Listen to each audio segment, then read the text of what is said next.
Oke, welcome back, kembali lagi dalam bahasan kita tentang Figma. Jadi jika disimpulkan, Figma itu adalah aplikasi yang digunakan untuk membuat user interface dan juga tentu saja user experience. Dan dengan menggunakan Figma, Anda membuat desain-desain tampilan aplikasi, baik itu aplikasi desktop, aplikasi smartphone, dan juga bisa dipakai untuk membuat slide presentasi atau postingan sosial media. Nah, Figma itu sendiri bukan aplikasi yang dipakai untuk membuat aplikasi smartphone, sebab fokusnya hanya pada tampilan yang akan terlihat oleh para pengguna aplikasi itu di layar monitor, baik itu layar monitor pada smartphone maupun komputer.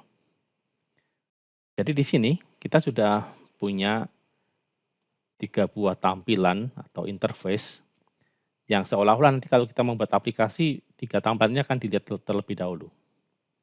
Nah, sekarang bagaimana kita mempresentasikan kepada orang lain? Misalnya, kita adalah developer aplikasi dan kemudian kita membuat rancangan tampilannya.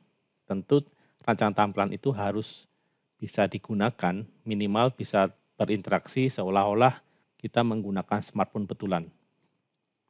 Maka pada Figma itu ada bagian yang disebut prototype.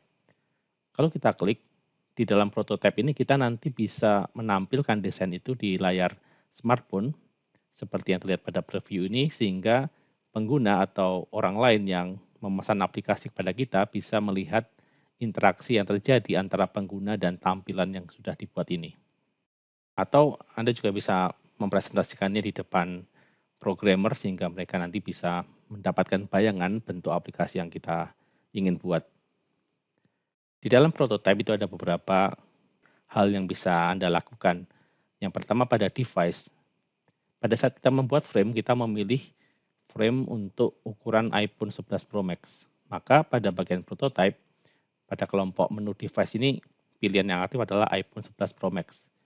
Anda bisa klik untuk memilih bentuk yang lain atau bentuk yang berbeda. Sehingga nanti kalau Anda mempresentasikan desain ini menggunakan perangkat yang berbeda, maka Anda bisa membayangkan hasilnya. Dan satu dengan lainnya, di sini ada beberapa device atau perangkat, itu dibedakan dengan ukuran resolusinya. Ukuran resolusi ada di sisi kanan, ada yang 414 atau 375 dan seterusnya. Jadi nanti Anda bisa membayangkan bagaimana desain yang dibuat untuk iPhone ini apabila diakses menggunakan katakanlah iPhone seri lain yang ukuran layarnya lebih kecil, atau diakses menggunakan iPad atau Apple Watch dan seterusnya.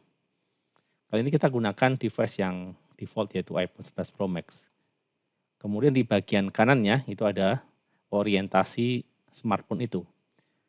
Secara default orientasinya adalah berdiri. Jadi rancangan yang kita buat ini orientasinya untuk smartphone yang kita tata secara berdiri atau portrait. Kalau Anda ingin membuat aplikasi yang landscape, maka Anda tinggal pilih icon landscape seperti ini. Dan tentu saja nanti desainnya juga harus Anda sesuaikan. Lantas di sini ada model. Model itu kaitannya dengan device yang kita pilih. Jadi kita pilih iPhone 11 Pro Max dan modelnya adalah iPhone Gold. Anda bisa pilih yang lain tetapi tidak berpengaruh terhadap ukuran layar. Ini hanya bentuknya saja yang berubah kaitannya dengan warna device itu. Di bagian preview Anda akan melihat tampilan smartphone lengkap dengan background-nya. Dan background yang aktif adalah background dengan warna hitam. Tapi Anda bisa ganti dengan yang lain, misalnya merah atau biru tua, dan seterusnya.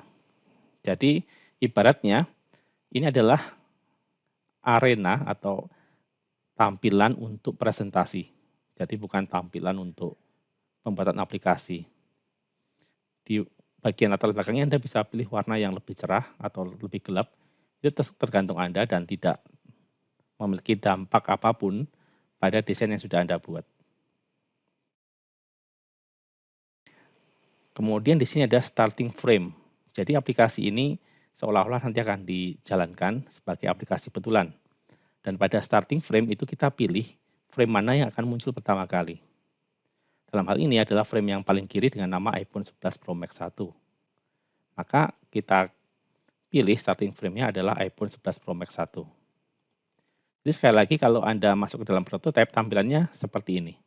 Ada device, model, dan background dan seterusnya. Kalau tampilan tidak seperti ini, maka ada objek atau frame yang aktif. Misalnya kalau ada frame yang aktif, maka tampilannya akan berbeda dan mungkin Anda akan bingung mengapa tampilannya berbeda.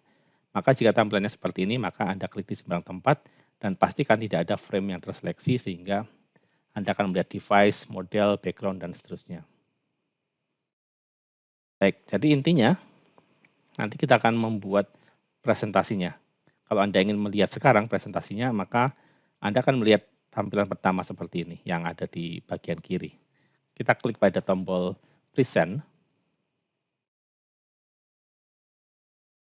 dan tunggu sebentar sampai Anda akan melihat tampilan seperti ini. Ini adalah presentasinya. Jadi Anda presentasikan di depan para tim atau klien.